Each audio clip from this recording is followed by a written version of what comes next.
grabación. La gran pregunta entonces sería, ¿qué es y para qué sirve la epistemología? Este material está realizado por la profesora Marina Vargas, y Silvia Alarcón. Las preguntas iniciales entonces serían, ¿cómo adquirimos conocimiento? ¿Quién y cómo se conoce? ¿Y cómo se valida un conocimiento u otro? ¿Ya? Ante estas preguntas, ¿qué podríamos decir, por ejemplo? ¿Cómo adquirimos conocimiento? ¿Cómo conocemos algo? ¿Quién conoce y cómo se conoce a través de qué? ¿Y cómo se puede validar un conocimiento respecto a otro? Ya investigando a través de la experiencia, dice la paloma. Súper. A través de la experiencia. Ya, ¿y cómo se valida un conocimiento u otro?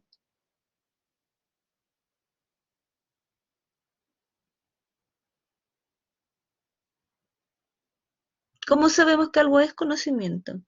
Si se ajusta a la realidad, ¿ya? Por los datos, comprobando, a través de estudios. Uh-huh, ya. ¿Todo el conocimiento que tenemos se realiza a través de estudios? ¿O hay algún conocimiento que se transmite? ¿Ya? Ya. Porque, por ejemplo, cuando ustedes se enferman de la guatita, ¿ya?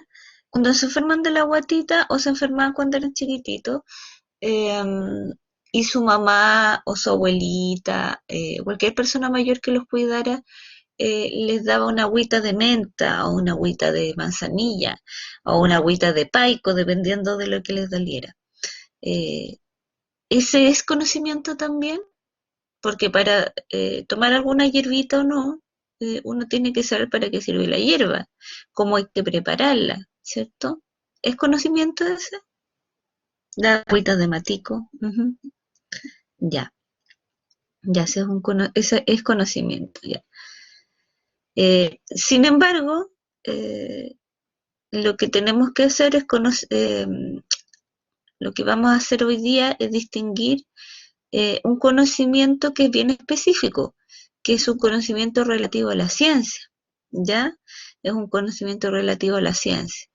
Hay otros conocimientos eh, que no debieran ser desvalidados, que son conocimientos tradicionales, que se transmiten a través eh, de la oralidad, por ejemplo, que no son sometidos a la experimentación científica tradicional o al método científico, pero demuestran su eficacia a través del uso.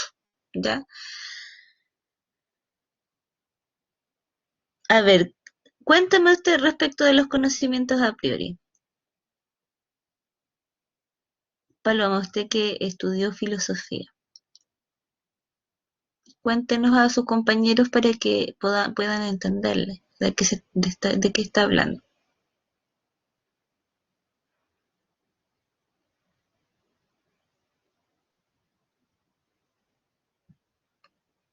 ¿Puedes encender tu micrófono, Paloma? Sí, profe, se lo iba a escribir, pero después preferí hablar por acá, más fácil. Bueno, yo no recuerdo tanto, no sé tanto, pero sí recuerdo que los conocimientos a priori son conocimientos que em, no son posibles así como de validar por experiencia, sino que son conocimientos antes de la experiencia. Em, Ya. Porque, o sea, tengo la cabeza media revuelta con esos conceptos, pero sé que están los conocimientos a priori y a posteriori son después de la experiencia y no después de comprobar o validar algo. Y a priori son conocimientos que básicamente uno no puede, que por alguna razón, lógicamente, suenan, son válidos, pero no se puede así um, como a través de experimentos decir que es así o algo así, no sé. Ya, ya, perfecto. Hablar es un conocimiento, hablar es un aprendizaje. Ya el lenguaje, de alguna manera para nosotros lo aprendemos, pero vamos a ver qué es lo que es conocimiento, ya, y cómo se adquiere. Pero en específico, eh, vamos a ver qué nos dice la epistemología respecto al conocimiento, ya. En realidad, en general, desde la epistemología no se habla o no se trabaja mucho con el tema de los conocimientos a priori, porque, como decía Paloma, lo que nosotros necesitamos desde la epistemología es precisamente conocer o el conocimiento que tiene alguna validez científica, y esta validez científica tiene que o implica experiencia, ¿ya?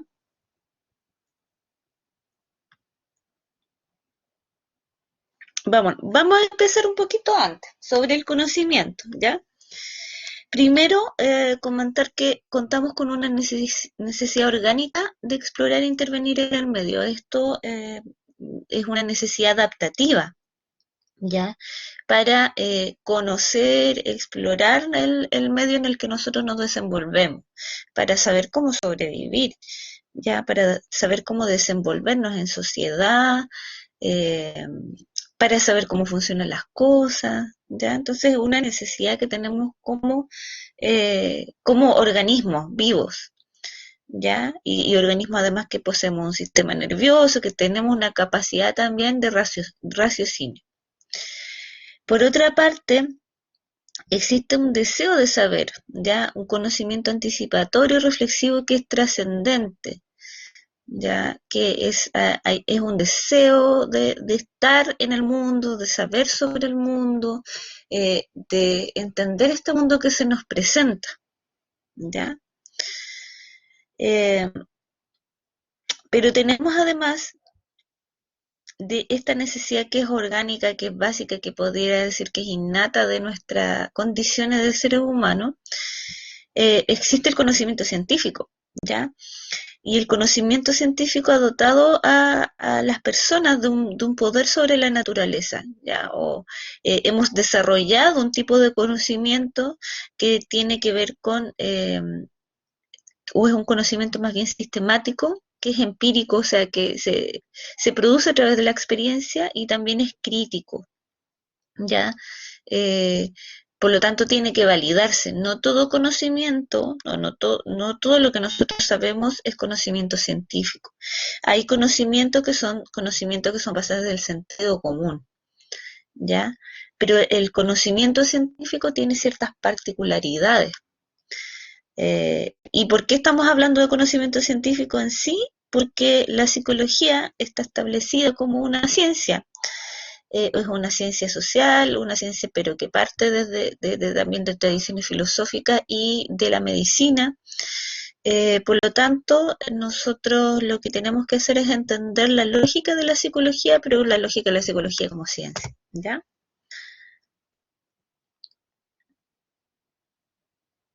Bueno, ¿qué es la epistemología?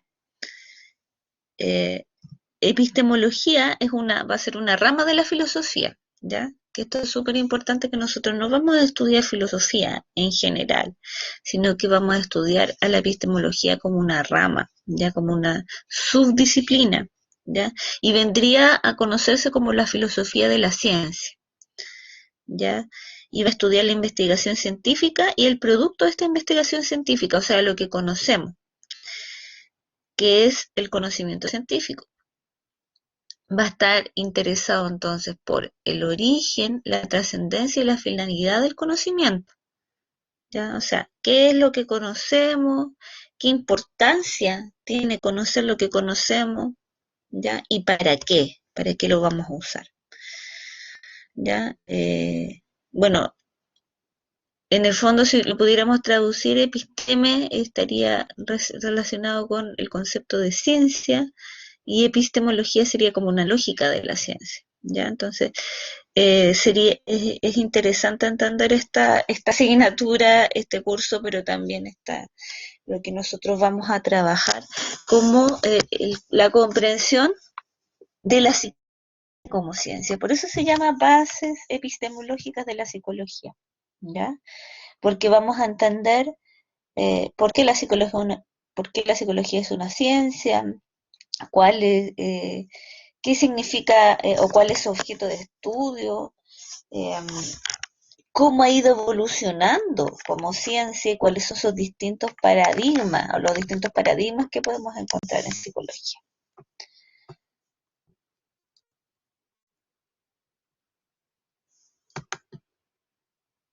Entonces, la epistemología va a estudiar la naturaleza del conocimiento, o sea, la relación entre realidad y verdad, cómo se construye o produce algo con base en el conocimiento, ¿ya?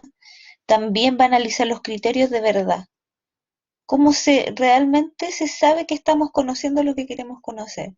Y esto parece complejo, pero en realidad en ciencia es súper importante porque cuando nosotros realizamos una investigación, tenemos que probar que nuestro método, lo que nosotros estamos utilizando para conocer la realidad de algo, conocer algo, realmente está acercándose a eso que queremos conocer.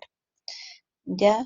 Por ejemplo, si nosotros estudiamos actitudes, tenemos que utilizar un instrumento que realmente mida actitudes y no esté midiendo impresiones, ya que es otro concepto psicológico en psicología social, por ejemplo. ¿Ya? Y por eso nosotros definimos muy bien lo que vamos a estudiar a través del conocimiento también que se ha ido acumulando. Eh, pero también vamos a estudiar la relación entre el sujeto que conoce o la persona, pero acá en epistemología siempre se habla de la relación sujeto-objeto. El sujeto es quien conoce, en este caso investigador o investigadora, y el objeto de estudio no es una cosa, sino es lo que nosotros que queremos conocer, ¿ya? Eh, puede ser, este objeto de estudio puede ser la relación entre el clima, y el estado del ánimo, por ejemplo. Puede ser la relación entre la actividad física y la salud mental, ¿ya? Les estoy poniendo ejemplos para que ustedes entiendan que el objeto de estudio no es una cosa, sino que principalmente en psicología son relaciones de factores, ¿ya? De factores sobre algo, sobre una consecuencia que puede ser emocional, que pueden ser los pensamientos, que puede ser la salud, ¿ya? Y en este caso la conducta o los procesos mentales que son como, sí, porque cuando nosotros hablamos de psicología generalmente se define la psicología como una ciencia que estudia los procesos mentales y la conducta, ¿ya? Pero que su objetivo además no es solo conocer y comprender, sino también es predecir. Entonces, vamos a relacionar la conducta y los procesos con diferentes factores para poder lograr entenderla y para poder lograr predecirla, porque una persona hace lo que hace, ¿ya? Eh, ¿Qué influye en el comportamiento de una persona o qué influye en el pensamiento de una persona, ¿ya? O en las emociones. Entonces, nosotros generalmente vamos a estudiar relaciones. Y eso es un objeto de estudio, ¿ya? Pero lo vamos a ir viendo de a poquito por si no queda tan claro.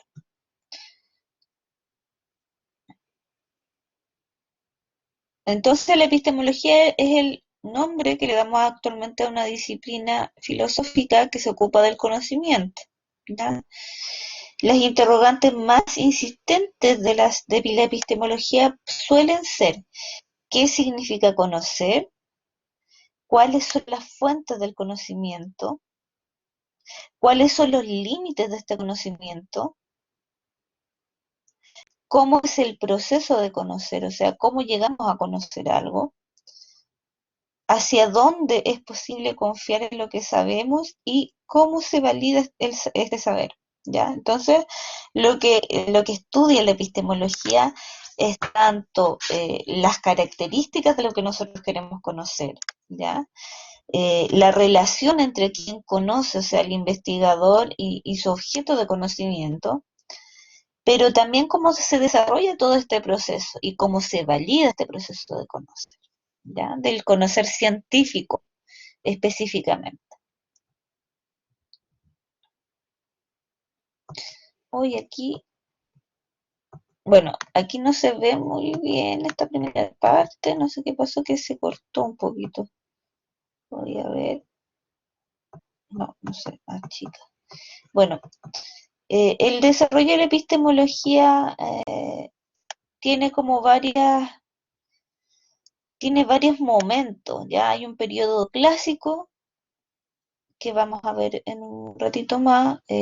Hay un periodo de profesionalización de la epistemología, eh, donde claramente está relacionada a la emergencia de la ciencia moderna. Hay un periodo en que lo llamaremos epistemología artificial, donde la epistemología pierde un poquito su foco desde la ciencia hacia nuevamente validarse desde la filosofía. Y actualmente existe una nueva epistemología que se relaciona que como dentro de cada disciplina científica también se han ido elaborando nuevas formas de acercamiento y de reordenarse y de entender las formas de cómo cada disciplina genera conocimiento. ¿Ya?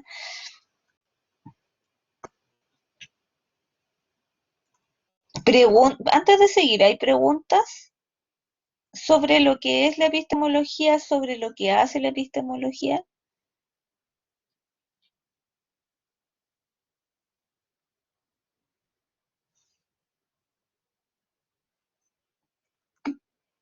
Ya,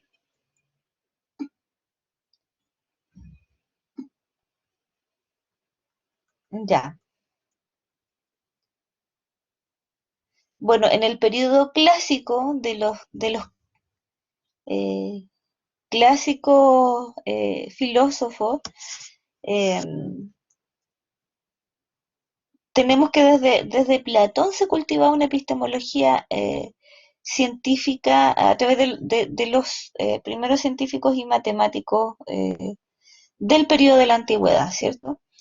Eh, Solo algunos filósofos eh, no contaban con una gran preparación científica, ¿ya? Desde este periodo se intentaba comprender a través de cómo conocíamos, ¿ya? Tenemos a Platón, bueno, Aristóteles, ¿ya? Donde se discute sobre qué es primero, por ejemplo, ¿es la experiencia y después lo que conocemos? ¿O es primero la mente o lo que conocemos y después la experiencia? ¿Ya? Hay una discusión sobre qué es primero, si son las ideas y después la experiencia o es la experiencia y después las ideas. ¿Ya? Es una discusión que se genera en este periodo sin la existencia del método aún del método científico. Piensen que el método científico emerge en la modernidad. No obstante, en este periodo clásico se estudian problemas que son auténticos, originales y de gran envergadura, porque se estudia sobre el origen del conocimiento, ¿ya? Sobre la primigenia del conocimiento. Y hay una ocupación central de los pensadores en la investigación científica o matemática, donde se desarrolla la historia de las ideas, de la política, etcétera. Acá hay un periodo de emergencia en el fondo filosófica que a la base tiene la idea del conocer como algo fundamental. ¿Qué conozco? ¿Cómo conozco? ¿Ya? Y posteriormente,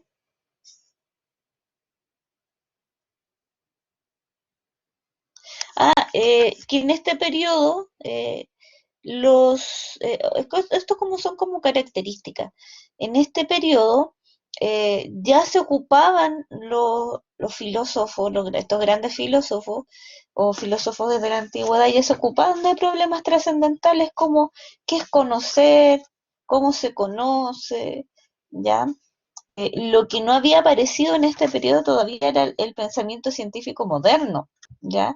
Pero el pensamiento científico moderno se va a basar en estos postulados, ¿ya? En el postulado respecto eh, de la razón, del uso de la razón, del uso de la lógica, el uso de la experimentación o del empirismo. Entonces, esto es como de alguna manera es premoderno o es clásico, un periodo clásico, pero que sustenta las ideas posteriores que dan origen al pensamiento científico moderno. ¿Ya?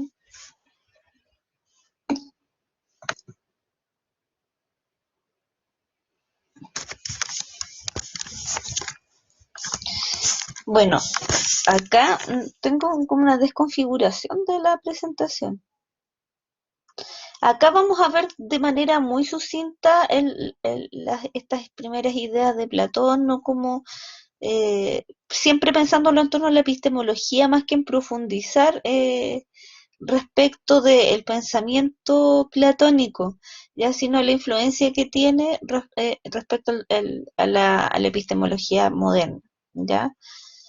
Platón dice que la opinión es un punto de vista subjetivo sin rigor ni fundamento, ¿ya? Pero que y eso es una creencia u opinión. Distingue o hace una distinción entre lo que uno cree y entre lo que uno conoce, ¿ya? Y el conocimiento es una creencia que se toma por verdadera, pero que se justifica y que se ha obtenido luego de un riguroso proceso de comprobación y validación. ¿Ya? Entonces, acá tenemos una primera diferenciación entre lo que podemos entender nosotros como sentido común versus lo que sería conocimiento, ¿ya? Platón ya distingue lo que nosotros entendemos como creencia que tiene que ver con nuestra subjetividad, con lo que a lo mejor es transmitido, con las ideas de las cosas, con el sentido común, con lo que compartimos de manera cotidiana, pero que no está sometido a un rigor, ya a un rigor que está basado en la comprobación y la validación. Y la comprobación y la validación tiene que ver con la experiencia, que puede ser a través de la observación, ¿ya? Puede ser a través del uso sistemático, pero ya esto es, la idea importante acá es distinguir respecto a lo que es una creencia en torno y lo que es conocimiento. Entonces, el conocimiento es el conjunto, según lo que dice Platón, de todas las informaciones que describen y explican el mundo natural y social que nos rodea, ¿ya? Entonces, el conocimiento sería un conocimiento explicativo, pero que estaría basado en una comprobación, en una validación, ¿ya? Y estos son los primeros, entonces, sustentos para esta epistemología científica.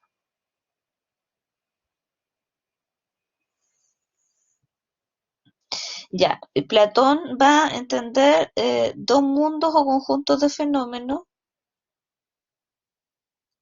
Ya va a entender el mundo de las ideas y va a entender el mundo sensible.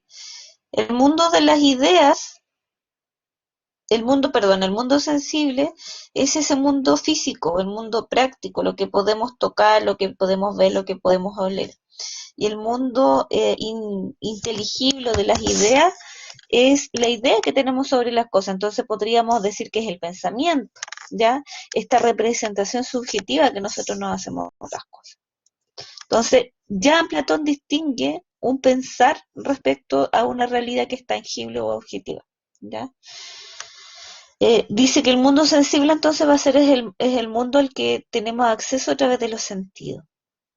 Y el mundo sensible va a ser cambiante porque los objetos físicos son cambiantes, por lo que cualquier conocimiento sobre ellos es relativo y temporal. Y esta idea es una idea fundamental actualmente, sobre todo para la ciencia más bien fisicalista o una ciencia más bien positivista, ¿ya? Esta idea de que ningún conocimiento es absoluto, de que el mundo es cambiante, por lo tanto tenemos que estar siempre observando estos cambios y el conocimiento es una característica del conocimiento científico esto de que es temporal, que es relativo, nunca va a poder explicar todo, sino que explica parcialidades, ¿ya? Eh, entonces, esta idea de esta división entre el mundo inteligible y el mundo sensible es muy importante a la hora de entender el pensamiento científico actual.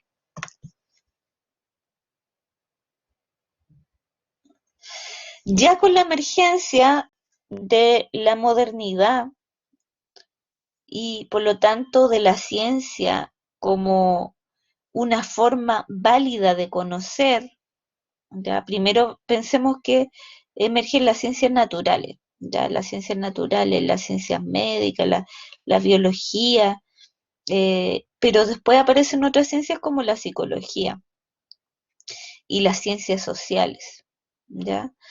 Eh, ya con esta emergencia entonces de la ciencia en la modernidad, aparece una profesionalización, un periodo de profesionalización de la epistemología, que va a estar marcado por el pensamiento lógico y también por el empirismo lógico. El empirismo lógico es la base del positivismo, ¿ya?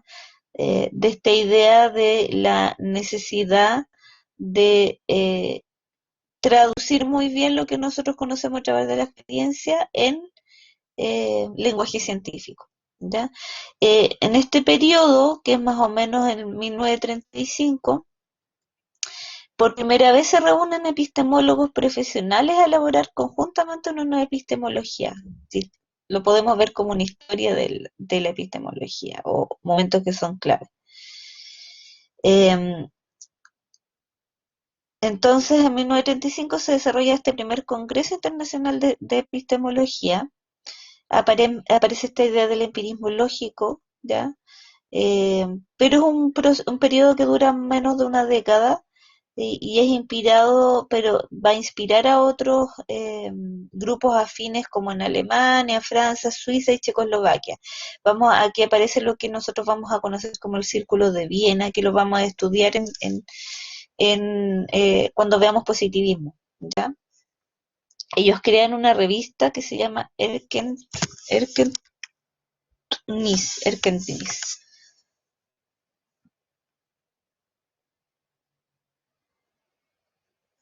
¿Ya cuáles son los fundamentos filosóficos de este Círculo de Viena? Primero, de que la concepción de la verdad como la correspondencia entre proposiciones y hechos, o sea, siempre lo que nosotros proponemos va a tener va a tener que ser comprobado a través de la experiencia, ¿ya? O sea, el conocimiento tiene que ser basado en la experiencia. Y por lo tanto, cualquier proposición científica o idea científica tiene que corresponderse con un hecho científico, ¿ya?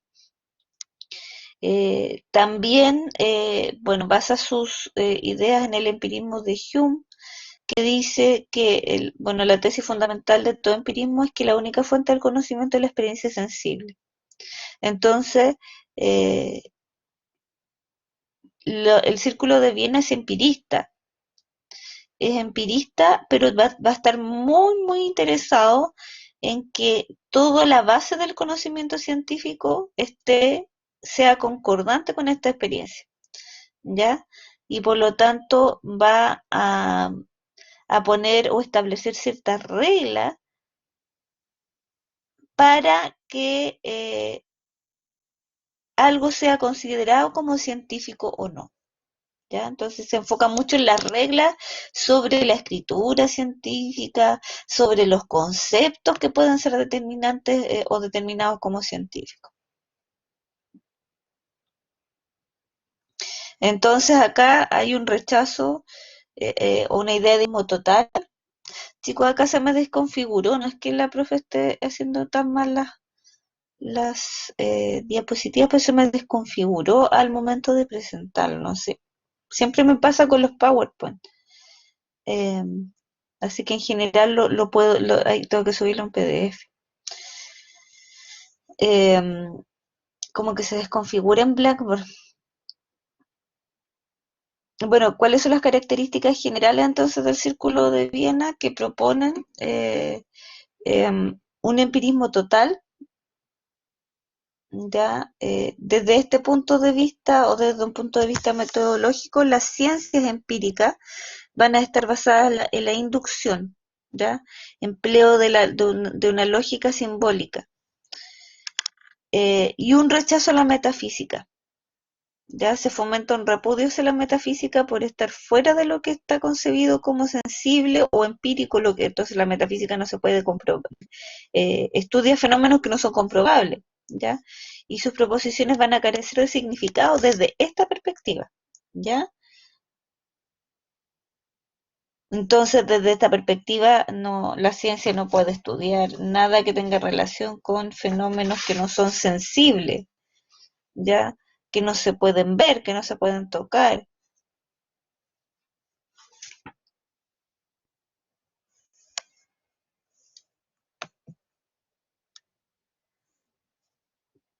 Las características principales que hay una restricción del dominio de la filosofía, la tarea se reduce a eliminar los problemas que son propios de la epistemología, es fisicalista, o sea, todos los enunciados empíricos pueden ser expresados en el lenguaje de la física.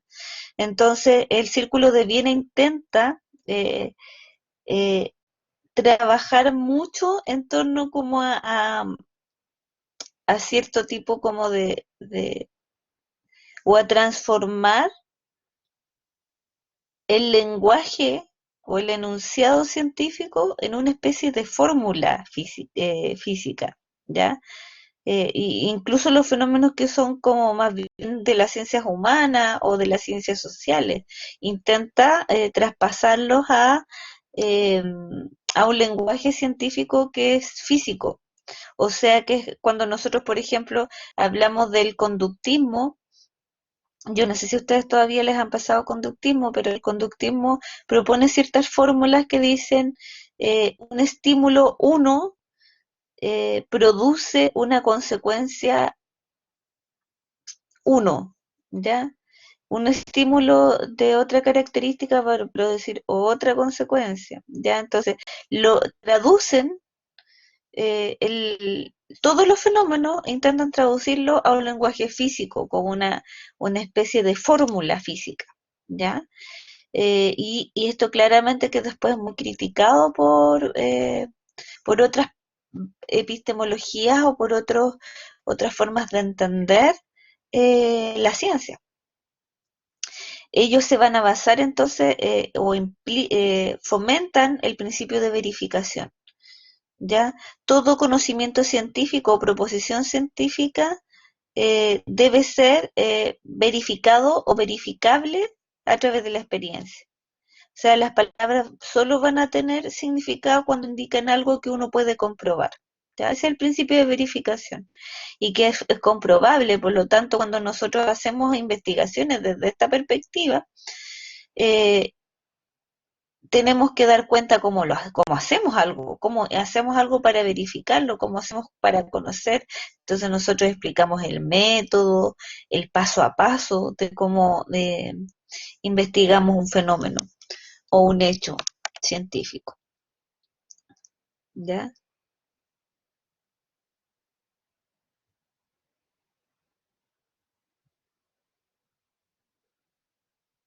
Después pasamos nosotros como una especie de periodo que eh, se le llama una epistemología artificial, y en esta epistemología artificial hay una especie como de interés más por el lenguaje científico o el lenguaje de la ciencia que por la ciencia en sí. Entonces, como de alguna manera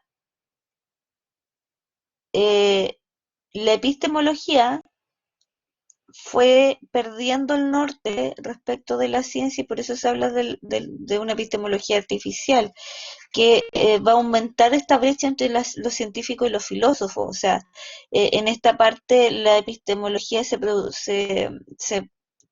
preocupa mucho más de un lenguaje científico que de la especificidad de un método, por ejemplo. ¿Ya? Y por lo tanto no va a examinar críticamente los supuestos epistemológicos, no se va a comprometer con el método o con el desarrollo de ciertos métodos científicos y se dice que suele ocuparse por pseudoproblemas. Los pseudoproblemas o las pseudociencias son problemas que no son abordables desde la experiencia, ¿ya? Y discutir opiniones de filósofos en lugar de problemas filosóficos surgidos de la investigación. O sea, que en esta epistemología artificial es un periodo donde se vuelve un poquito como una práctica filosófica per se, donde se discute más sobre las ideas, más que sobre las características del el conocimiento científico, ¿ya? Eh, Acá, en este periodo, el Círculo de Viena se disuelve, los miembros de este círculo se llega a disolver. Acuérdense que aparece como todo el periodo de la Primera y Segunda Guerra Mundial, por lo tanto, el contexto que marca el inicio del Círculo de Viena se disuelve, termina. Y el mundo obliga entonces a reformular los intereses respecto al conocimiento también. ¿Ya? Pero esto es más que nada un periodo eh, que después va a marcarse hacia un renacimiento epistemológico o un resurgimiento de la epistemología nuevamente como este estudio de la ciencia, ¿ya? Y del cómo se hace ciencia. Y uno de los supuestos de cuándo una epistemología va a ser útil es cuando se va a satisfacer las siguientes condiciones, ya que va a concernir a la ciencia propiamente dicha, o sea, se va a preocupar por los problemas que aparecen desde el conocimiento científico, va a estar centrada en problemas filosóficos propios de la investigación científica, ¿ya? Va a proponer soluciones que son claras a esos problemas científicos, va a ser capaz de distinguir entre una ciencia auténtica y una pseudociencia. Las pseudociencias son líneas de abordaje o de conocimiento que no van a estar abocadas a un conocimiento científico o validar su conocimiento desde el método científico, la experimentación. Principalmente las pseudociencias son eh, formas de conocer, pero que generan su propio, una conceptualización como más a priori, ¿ya? Una conceptualización eh, que no estaría hablando de una idea sobre las cosas, pero que es de difícil comprobación, ¿ya? Eh, la astrología, por ejemplo, sería una pseudociencia, que yo no podría decir que la astrología no es un conocimiento, pero no es comprobable a través del método científico, ¿ya? Entonces, por eso la astrología no es conocimiento científico, ¿ya? Y por eso, por ejemplo, en psicología no utilizamos astrología eh, per se, porque estaría visto como una pseudociencia, ¿ya? ¿A qué te refieres con una rama de la filosofía? ¿La astrología?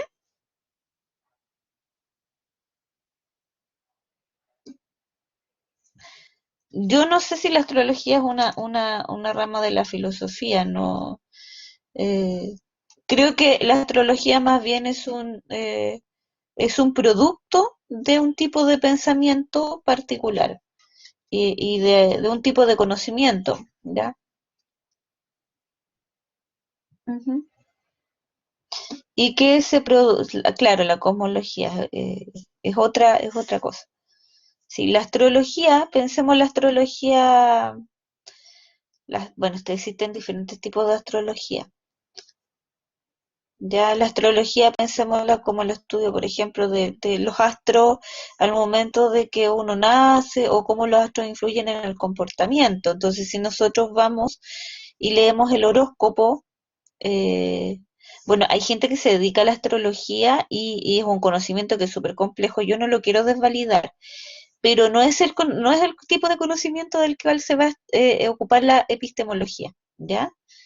Es otro tipo de conocimiento porque no está basado en el método científico, en la empiria, ¿ya? es otro tipo de conocimiento que ha ido transmitiéndose generación tras generación, también a lo mejor ha sido sometido a la observación, pero no está sometido al método científico. Entonces sería en este caso como un ejemplo de pseudociencia, ¿ya? Es conocimiento, produce conocimiento, pero no es científico. Entonces la epistemología o este renacimiento de la epistemología y estas condiciones nos dicen que además la epistemología tiene que ser capaz de criticar programas y resultados erróneos, así como de sugerir nuevos enfoques promisorios en ciencia. O sea, la epistemología tiene que ser capaz de criticar las propuestas científicas, ¿ya? También tiene que ser capaz de identificar algunos errores en el desarrollo de estas propuestas científicas para generar realmente condiciones que nos permitan confiar en el conocimiento científico como algo válido, ¿ya? Y es por eso que nosotros cuando empezamos a estudiar psicología, nosotros a ustedes les vamos a sugerir siempre que vayan a estudiar sobre revistas científicas, ¿ya? Y cuando ustedes hacen sus tesis, ustedes no pueden citar a Wikipedia, ustedes tienen que citar revistas científicas en psicología, ¿ya? Y no estoy diciendo que Wikipedia mienta, sino que el conocimiento de Wikipedia está formado de otra manera. Y cuando nosotros vamos a una revista científica, para que alguien publique algo en una revista científica, tiene que ser analizado y cumplir ciertas condiciones, ¿ya? Tiene que primero mostrar cómo llegó a ese procedimiento, o sea, cómo llega a estos resultados, tiene que mostrar un procedimiento, tiene que mostrar un marco teórico lógico, eh, ya basado en evidencia, ya, y claro, cualquiera puede editar en Wikipedia. Entonces, va a ser súper importante que nosotros entendamos esta diferenciación entre el conocimiento científico y el conocimiento que es de la vida común, ¿ya? Y yo siempre trato de decirle a mis estudiantes, no, yo no desvalido otro tipo de conocimiento, muy por el contrario, creo que son conocimientos súper válidos, pero nosotros estamos formando una lógica para hablar de esto específicamente de la psicología, ¿ya? Si por ejemplo ustedes después, algunos de ustedes se dedica a temas de astrología, no estaría criticando eso, pero hay que ser súper claro desde dónde uno está hablando, ¿ya? Y distinguir el conocimiento que va a ser desde mi rol como psicólogo, como científico, respecto de mi rol desde otra mirada, ¿ya? Entonces, porque cuando ustedes sean psicólogas y psicólogos, van a ser identificados desde un rol y la gente va a dar por hecho de que lo que ustedes dicen lo están hablando con fundamento científico, ¿ya? Entonces, por eso es sumamente importante entender esta lógica.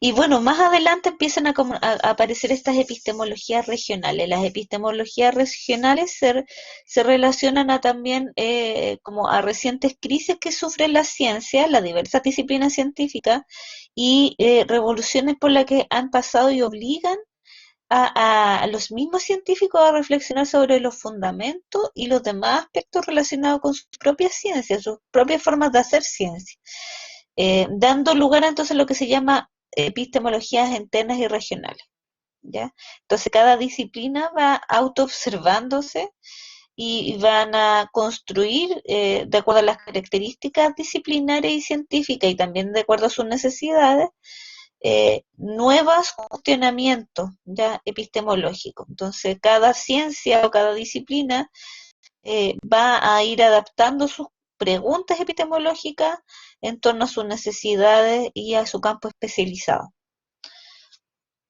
¿Ya? Van a aparecer también epistemologías que son epistemologías críticas. Nosotros no lo alcanzamos mucho a ver, pero aparecen epistemologías eh, epistemologías que son propias, por ejemplo, de Sudamérica, porque todo el nacimiento de esta mirada epistemológica proviene principalmente desde del pensamiento occidental europeo, de un tipo de conocimiento validado. Hoy en día nosotros tenemos otros tipos de mirada respecto a la creación de conocimiento, el conocimiento propio, y aparecen las epistemologías del sur, por ejemplo, no sé si alguien ha escuchado de eso, aparecen también las epistemologías feministas, que es lo que yo más conozco, que se relaciona a epistemologías críticas respecto al cómo se produce el conocimiento, y es súper interesante abordarlo. ¿Ya? Entonces, el campo de la epistemología es diverso. Nosotros vamos a empezar con elementos muy, muy básicos, eh, pero que les van a dar a ustedes luces para entender una lógica, ¿ya? Bueno, y en torno a la psicología, las discusiones principales en torno a psicología es como, ¿es la psicología una ciencia o una disciplina? ¿Ya? Eh, y en este sentido podemos decir que la psicología sí es una ciencia, pero también es una disciplina, ¿ya? Eh,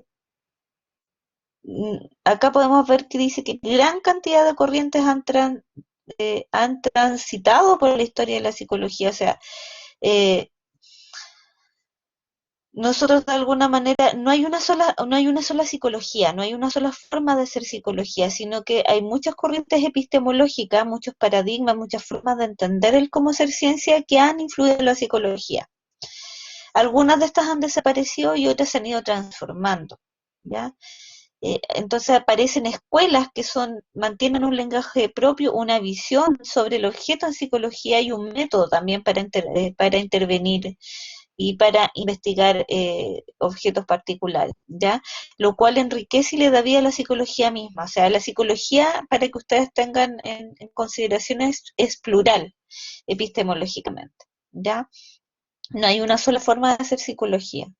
Hay una psicología positivista, hay una psicología que es más bien fenomenológica, hay una psicología que se basa más bien en la hermenéutica, que vamos a ver después qué es, y está la psicología crítica o sociocrítica, basada en elementos de la construcción social de la realidad también. Entonces, no hay una sola forma de hacer psicología, ¿ya?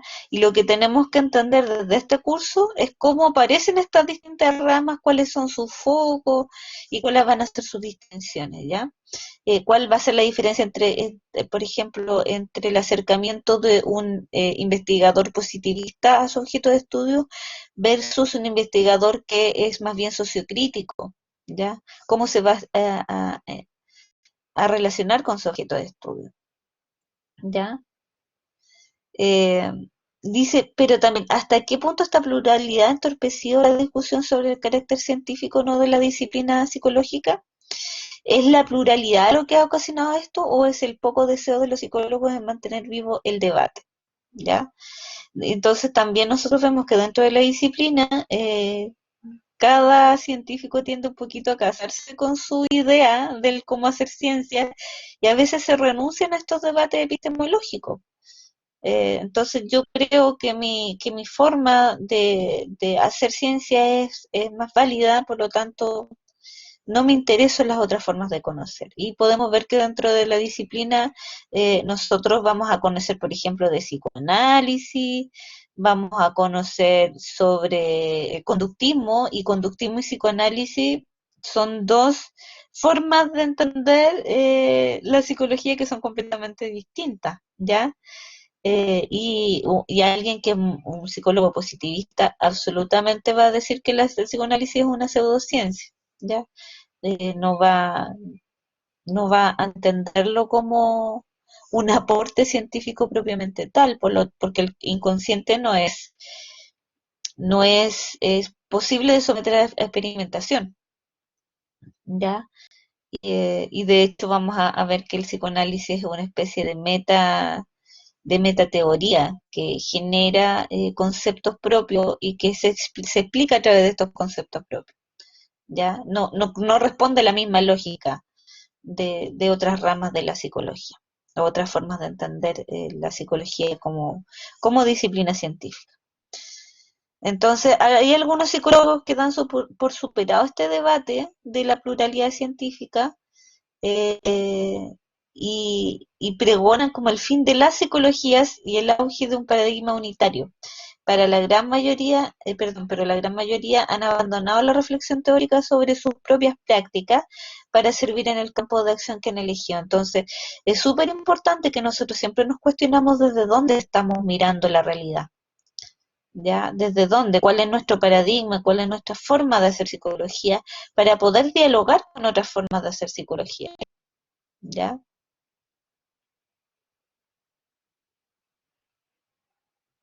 No hay una forma única de hacer psicología.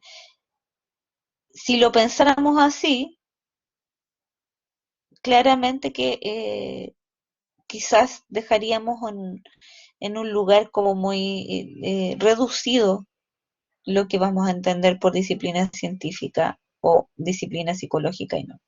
¿Ya? También se habla de que hay una psicología científica y otra psicología no científica, eh, y claramente esto responde a que hay líneas en psicología que responden mucho mejor al método científico o que basan sus contenidos y criterios en torno al método científico, y otras áreas que no, que se han ido desligando un poco de esta necesidad de adherir al método científico, ¿ya?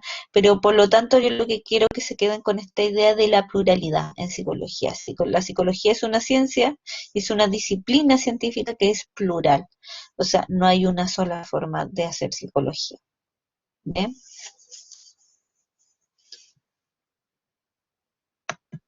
Bueno,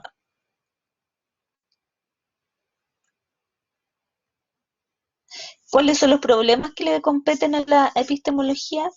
Principalmente el avance o el estancamiento de las diferentes disciplinas y de la ciencia misma. Va a depender entonces de la capacidad epistemológica que tengan los profesionales de la respectiva disciplina, así como de la capacidad de la propia profesión o cambio del conocimiento para reflexionar sobre sí misma y sobre la realidad cambiante de la cual forma parte.